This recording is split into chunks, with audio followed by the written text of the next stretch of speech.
மக்களே எல்லோரும் எப்படி இருக்கீங்க?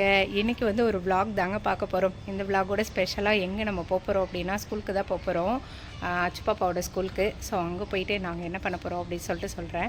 ஓகே வாங்க வீடியோக்குள்ளே போகலாம். வீடியோக்குள்ளே போகிறதுக்கு முன்னாடி நீங்கள் என்னோடய சேனலை மற்ற தடவை பார்க்குறீங்க, இந்த வீடியோ பிடிச்சிருக்க அப்படின்னா மறக்காம சேனலை சப்ஸ்கிரைப் பண்ணிக்கோங்க. Welcome to Visakan moms life style. It's me Ranjani. Morning breakfast சாப்பிட்ட கையோட உடனே கிளம்பியாச்சுங்க. மழையும் இந்தானிக்கோ அந்தானிக்கோன்னு பார்த்தா நிற்கவே இல்லை. சரி போய் தான் ஆகணும் அப்படின்னு சொல்லிட்டு கிளம்பியாச்சு. இந்த தடவை குட்டீஸ்க்கு வந்து ஆனுவல் எக்ஸாமே நடக்கலை. டேரெக்டாக அவங்க வந்து KG2க்கு ப்ரமோட் ஆகிட்டாங்கன்னு சொல்லிட்டாங்க. இதுக்கு முன்னாடி எக்ஸாம்லாம் வச்சுருப்பாங்க இல்லையா, ஸோ அதெல்லாம் ஓவரால் பார்த்துருப்பாங்க. அச்சு போன தடவை எக்ஸாமில் எல்லாத்துலேயும் வந்து ஃபுல் மார்க்ஸ் எடுத்திருந்தா.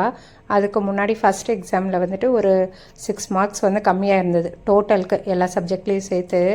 லாஸ்ட் வீக் ஆன்லைன்லேயே பேரண்ட் டீச்சர் மீட்டிங் வச்சுருந்தாங்க. ஸோ அப்போ வந்து அவங்க மேம் சொல்லிட்டாங்க, you are promoted to KG2 அப்படின்னு சொன்னோடனே ஒரே ஹாப்பி மேடம்க்கு. அம்மா நான் KG2 போகிறேன் அப்படின்னு சொல்லிட்டு அன்றைக்கெலாம் ஒரே ஹாப்பியாக இருந்தாங்க. அவங்க கிளாஸ் மேம் சொல்லிகிட்டு இருந்தாங்க, அதுக்கப்புறம் என்ன மாதிரியான இம்ப்ரூவ்மெண்ட்லாம் தேவைப்படுது, எந்த இதில் வந்து அவங்க வந்து ரொம்ப லேகாக இருக்காங்க அப்படி சொல்லி கேட்டுட்டு இருந்தாங்க. பாப்பா ஸ்டடீஸ் வைஸ் எல்லாமே ஓகே தான். லாஸ்ட் 2 வாரம் ஆன்லைன் இருந்ததுனால கொஞ்சம் அவளுக்கு உட்கார்றது ஒரு இடத்துல கஷ்டமாக இருந்தது. அதுவுமே கொஞ்சம் லாஸ்ட்டாக தான் பழகினா. அதான் மேம் கிட்ட சொன்னோம், அது வந்து டேரெக்டாக வர்றப்போ சரியாயிடும். ஏன்னா கொஞ்சம் எல்லா குட்டீஸ் எல்லாம் தூக்க கலக்கத்தில் அப்படி தான் உட்காந்துட்டு இருக்காங்க ஃபஸ்ட்டு பீரியட். அதுக்கப்புறம் இன்ட்ராக்டிவ் ஆயிடுவாங்க அப்படின்னாங்க. ஆமாம் மேம் அப்படி தான் போகுது அப்படின்னு சொல்லிட்டு இருந்தோம். ஸ்டடீஸ் வைஸ் எல்லாமே ஓகேவான்னு கேட்டாங்க. எல்லாமே நல்லா பண்ணுறா. ஃபோனிக் சவுண்ட்லாம் நல்லா தாங்க சொல்கிறா. ஆனால் வந்து அதை பிளெண்ட் பண்ணுறப்போ வந்து மிஸ்டேக் பண்ணுறா. ஸோ அதுதான் சொன்னேன், அது வந்து நீங்கள் ப்ராக்டிஸ் கொடுத்துட்டே இருங்க சரியாயிடும். நாங்களும் இங்கே வந்து டேரெக்டாக வர்றப்போ ப்ராக்டிஸ் கொடுக்குறோம் அப்படின்னாங்க. அதுக்கப்புறம் அந்த பிளெண்ட் பண்ணுறதுக்கு ரிலேட்டடான வீடியோஸ் எல்லாம் மேம் வந்து அனுப்பிவிட்டாங்க. எனக்கு வந்து அவங்க கிளாஸ் மேம் பொறுத்த வரைக்கும் பார்த்திங்கன்னா நல்லாவே வந்து ரெஸ்பான்ஸ் வந்து பண்ணுவாங்கங்க. மந்த்லி வந்துட்டு அவங்க பேரண்ட் டீச்சர் மீட்டிங் வந்து ஃபோன் கால்லே அட்டன் பண்ணுவோம், இல்லை அந்த டேர்முக்கு வந்துட்டு டேரெக்டாக வருவோம்ல, ஸோ அப்பையும் வந்து மீட் பண்ணியிருக்கோம். ஸோ அவங்க எல்லாமே வந்து கரெக்டாக சொல்லுவாங்க, பாப்பா எப்படியெல்லாம் இருக்கா, என்ன எதில் இம்ப்ரூவ்மெண்ட் வேணும் அப்படி சொல்லிட்டு எல்லாமே கரெக்டாக சொல்லுவாங்க. எனக்கு வந்து பார்த்திங்கன்னா நல்லா ஃபுல்லி சாட்டிஸ்ஃபைடு தான் சொல்லுவேன் பாப்பாவோட ஸ்கூலு. இப்போ நாங்கள் எதுக்காக வந்திருக்கோம் அப்படின்னா புக் ஃபீஸ் பே பண்ணலாம் அப்படின்னு சொல்லிட்டு தான். இந்த இயர் பாப்பாவுக்கு பார்த்திங்கன்னா KG2லே வந்து ஹிந்தி இருக்குது. எனக்கு இதில் வந்து ரொம்பவே ஷாக்கிங்காக இருந்தது. ஹிந்தி இருக்கா அப்படின்னு சொல்லிட்டு, எப்படி அவங்க இப்போ தான் இங்கிலீஷே படிக்க ஆரம்பித்தாங்க, அதுக்குள்ளார ஹிந்தியா அப்படின்னு சொல்லிட்டு. ஆனால் வந்து அவங்க பிக்கப் பண்ணிப்பாங்க அப்படின்னு சொல்லிட்டு அவங்க மேம் சொன்னாங்க. அதுக்கப்புறம் ஹேண்ட் ரைட்டிங்கும் பார்த்திங்கன்னா கர்சிவ் இருக்குது. எல்லா புக்ஸ் எல்லாத்தையும் ஒன்றா வாங்கி செக் பண்ணிகிட்டு இருந்தோம். பாப்பாவுக்கு வந்து இந்த தடவை புக் ஃபீஸ் வந்து 395 ரியல் கிட்ட வந்துச்சு. அதுக்கப்புறம் டிரான்ஸ்போர்ட் ஃபீஸு, ஸ்கூல் ஃபீஸு அப்படின்னு சொல்லிட்டு எல்லாத்தையும் பே பண்ணியாச்சு. ஆக்சுவலாக புக் ஃபீஸ் மட்டும் தான் பே பண்ணலான்னு இருந்தோம். சரி ஓகே இதையும் பே பண்ணிடலாம் எல்லாமே சேர்த்து அப்படின்னு சொல்லிட்டு பே பண்ணியாச்சு. ஏன்னா அதுக்கப்புறம் திருப்பி ஸ்கூலுக்கு வர தேவையில்லை இல்லையா அப்படின்னு சொல்லிட்டு. ஒரு கிளாஸ்க்கும் பார்த்திங்கன்னா ஒரு நாள் வந்து புக்கு வந்து கலெக்ட் பண்ணிக்கிற மாதிரி கொடுத்துருந்தாங்க. அச்சு பாப்பாவுக்கு வந்துட்டு 2 டேஸ் வந்து கொடுத்துருந்தாங்க. இன்னொரு நாள் வந்து எங்களால் கலெக்ட் பண்ண முடியாதுங்க, இவருக்கு ஆஃபீஸ் வந்துடும். அதனால சரி ஓகே இப்போயே கலெக்ட் பண்ணிட்டு வந்துடும் அப்படின்னு சொல்லிட்டு எல்லாத்தையும் கரெக்ட் பண்ணிவிட்டு வாங்கிட்டு வந்தாச்சு. மெயினாக புக்ஸு, நோட்ஸு இது எல்லாமே எத்தனை இருக்குது, அவங்க கொடுத்துருக்கிறது எல்லாமே இருக்கா அப்படின்னு சொல்லிட்டு ஃபுல்லாக செக் பண்ணிட்டு எடுத்துகிட்டு வந்தாச்சு. அதுக்கப்புறம் ஒரு ஸ்கூல் பேக் கொடுத்தாங்களா, அதை மாட்டிட்டு வரப்போ என்னவோ நானே ஸ்கூலுக்கு போகிற மாதிரி அப்படி ஒரு சந்தோஷமாக இருந்தது. இதை பார்த்துட்டு ஒரு சிஸ்டர் கேட்டிருந்தாங்க, சிஸ்டர் நீங்கள் KG1 அட்மிஷனா அப்படின்ட்டு. இல்லை சிஸ்டர் KG2 அப்படின்னு சொல்லிட்டு இருந்தேன். ஸோ அப்படியே ஒரு ஜாலியாக ஃபன்னாக போய்கிட்டு இருந்தது. மழை வந்து பார்த்திங்கன்னா செம்மையாக அடித்து ஊற்றிட்டு இருந்தது. நானும் அந்தானிக்குன்னு பார்த்தா நிற்கிற மாதிரியே தெரியல. ஃபுல்லாக மழையிலே போய் வாங்கிட்டு திருப்பி மழையிலே வந்தாச்சு. நாங்கள் குட்டீஸோட KG1 எக்ஸ்பீரியன்ஸ் எல்லாம் என்னென்ன இருந்தது, என்னென்ன சிலபஸ் கவர் பண்ணியிருந்தாங்க, ஃபன் ஆக்டிவிட்டீஸ்லாம் என்னெல்லாம் இருந்துச்சு அப்படின்னு சொல்லிட்டு செப்பரேட்டாக ஒரு வீடியோ அப்புறமா நானும் ஜீவிதாவும் போடுறோம். ஒரு வழியாக பாப்பாவோட ஸ்கூல் முடிஞ்சிச்சுங்க. அதுக்கு அடுத்தது விசாகன் குட்டியோட ஸ்கூலுக்கு போயிட்டு அவனுக்கு எல்லா ஃபீஸும் பே பண்ணிவிட்டு புக்ஸ் எல்லாம் வாங்கிட்டு வரணும். நிறைய பேர் கேட்குற ஒரு விஷயம், ஏன் 2 குட்டீஸை ஒரே ஸ்கூலில் போடாமல் தனித்தனி ஸ்கூலில் போட்டிங்க அப்படின்னு சொல்லிட்டு. அதுக்கான ரீசனும் நான் அப்கமிங் டேஸில் கண்டிப்பாக சொல்கிறேன் உங்களுக்கு.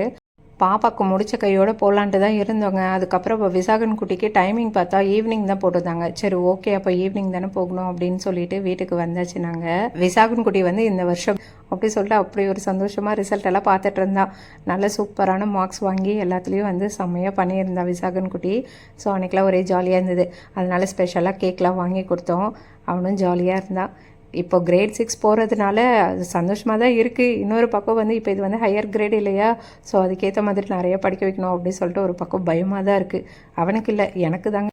வந்தப்போ சரியான மழை பெஞ்சுது. ஆனால் இப்போ பாருங்கள் சூப்பராக வெயில் அடிக்க ஆரம்பிச்சிருச்சு. அடுத்த ஒரு 1 ஹவர்லேயே இப்போ வந்து லஞ்சு செய்யலான்னு சொல்லிட்டு தான் வந்தாச்சு. என்ன லஞ்ச் அப்படின்னா தக்காளி சாதம். ஆனால் வீட்டில் தக்காளி இல்லை. சரி கடைக்கு போகலாம் அப்படின்னு தான் பார்த்தேன். அப்புறம் ஏன் கடைக்கு போய்கிட்டு நம்ம கார்டனில் என்னாச்சு அப்படின்னு சொல்லிட்டு தான் குண்டானை எடுத்துகிட்டு வந்தாச்சு. நம்ம வந்து தக்காளி பறிக்க போகிறேன்.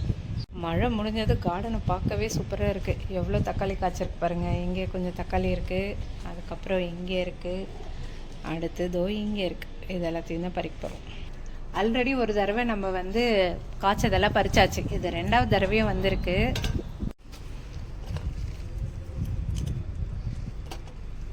ஒரே ஒரு தக்காளி பழம்தான், அழகாக கியூட்டாக இருக்குல்ல.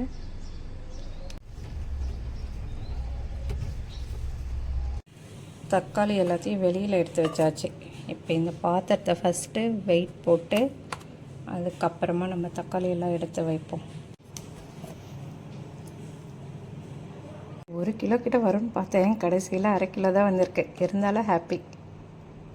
லஞ்ச் எல்லாம் சாப்பிட்டு முடிச்சுட்டு அப்புறம் அப்படியே கொஞ்சம் வீட்டு வேலையெல்லாம் இருந்தது, அது எல்லாத்தையும் முடிச்சாச்சு. அதுக்கு அடுத்து 1 ஹவர் எனக்கான டைம் வந்து நான் வந்து ஸ்பெண்ட் பண்ணிட்டேன். இப்போ வந்து மறுபடியும் ரெடி ஆயாச்சு. எதுக்காக அப்படின்னா ஹாஸ்பிட்டலுக்கு போகணுங்க அச்சு பாப்பாக்காக. ஸோ அதுக்காக தான் கிளம்பியாச்சு. எதுக்கு என்ன அப்படின்னு சொல்லிட்டு சொல்கிறவங்களுக்கு, பாப்பாவுக்கு வந்து வேக்சினேஷன் போடணும், அதுக்காக தாங்க போய்கிட்டு இருக்கோம். இதுக்கு வந்து நம்ம முன்னாடியே வந்து அப்பாயின்மெண்ட் வந்து எடுத்துருக்கணும்.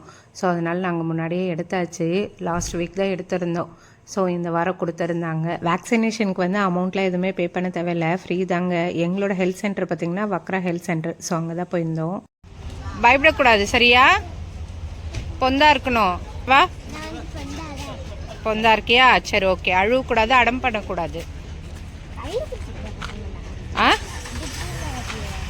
டிக்கியில் தண்டை போடுவாங்க, கையில் இல்லை ஊசி. தெரியல, கேட்போம் என்னன்ட்டு. குட் கேர்ளாக இருந்தா இல்லை, செம்ம பிரேவ் ஸ்ட்ராங் கேர்ளு, வேறு லெவல் ஆச்சு. 2 ஊசி போட்டாங்க. ஒன்று வந்து சூப்பராக போட்டுக்கிட்டா, இன்னொன்று தான் கொஞ்சம் முடியாதுன்னு சொல்லியிருக்கோம். இல்லை ஆச்சு, 2மே சூப்பராக போட்டுக்கிட்டா இல்லை. பாப்பாக்கு வந்து ஃபீவர் வந்துச்சு அப்படின்னா பேராசிட்டமால் ட்ராப்ஸ் வந்து கொடுத்துருக்காங்க. அதுக்கப்புறம் வைட்டமின் டி வந்து கொடுத்துருக்காங்க. ஸோ அவ்வளோதான், வாங்கிட்டு வந்தாச்சு. பாப்பாக்கு வந்து வேக்சின் போடுறப்போ என்னென்ன செக் பண்ணாங்க அப்படின்னா ஹைட்டு செக் பண்ணாங்க, அதுக்கப்புறம் வெயிட்டு, அதுக்கப்புறம் தலையோட மெஷர்மெண்ட் வந்து செக் பண்ணாங்க. ஃபீவர் இருக்கா அப்படின்னு சொல்லிட்டு பார்த்துட்டு அதுக்கப்புறம் வந்து டாக்டர் ரூமில் போயிட்டு வேக்சினேஷன் வந்து ஊசி போட்டாங்க. வேக்சினேஷன் ஊசி போடுறதுக்கு முன்னாடி வந்து போலியோ ட்ராப்ஸும் கொடுத்துட்டாங்க. நம்ம ஊர்லாம் பார்த்திங்கன்னா போலியோக்கெலாம் கேம்ப் வச்சு அப்படிலாம் கொடுப்பாங்க.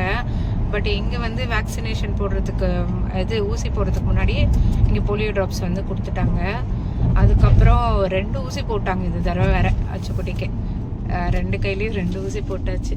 இதோட இந்த வீடியோ முடியுதுங்க. வேறு ஒரு வீடியோவில் மீண்டும் பார்க்கலாம். ஓகே, பாய்.